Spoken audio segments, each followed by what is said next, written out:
Michelle. Thank you, Phil.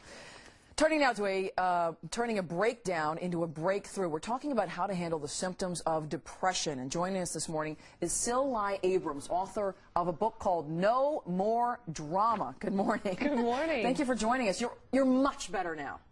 Definitely. You're much better now, but we're talking about a real depression that started, what, 3 years ago? I dealt with depression most of my life, but really 3 years ago, I was in a relationship. The relationship wasn't going well. I finally made the decision to leave, and instead of doing what a lot of women do when we end a relationship, we jump into another one. Right. I decided, okay, you know what? I'm not going to do this. I'm going to take a break. And when I did, I got into bed for 3 months and didn't get out. Literally, you stayed at home? Literally in bed, stopped working, ate Lucky Charms, Diet Coke, Law and Order all day long. Yeah. What got you out of this? And what is it with depression and women? Well, what got me out of this was the 9 steps that I outlined in my book, No More Drama. I talk about how, for me, I discovered that my lifelong history with depression, a lot of it wasn't just some chemical issues, chemical imbalances. It was about my perspective. I had spent my whole life focusing on the fact that I had been a battered wife. I had survived a sexual assault. I had gone through all these things, but I never looked at how did I get out of it. I was always looking at what had happened to me and never said how was I able to overcome.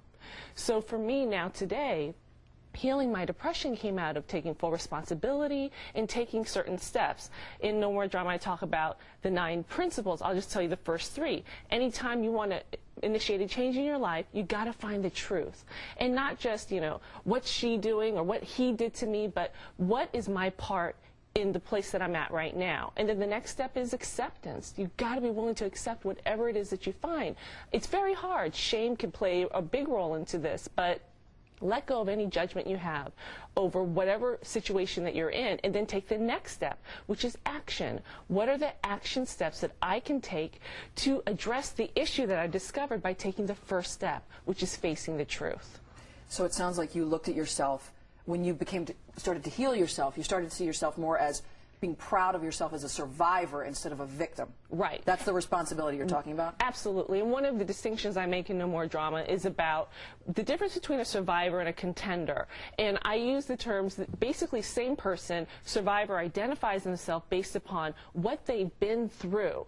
And the contender says, okay, I've been through this, but it's not, my past will not define my future. It's about reframing our experiences so that I don't walk around saying, well, the reason why I'm attracted to abusive men is because of what my mom or my dad did or didn't do, or it's because I was sexually assaulted. I say no.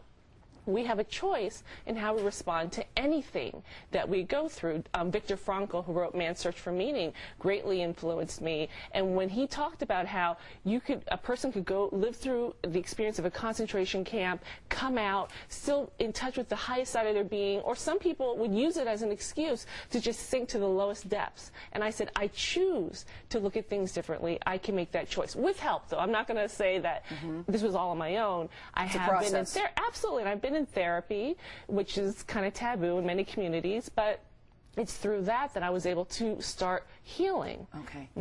Congratulations on your book. No More Drama is in local bookstores today. Local, national, everywhere. All over the place. All right. Yeah. Congratulations. Thanks a lot. Thank you. You help a lot of people. Thank you. We'll be right back with a look at this morning's top stories.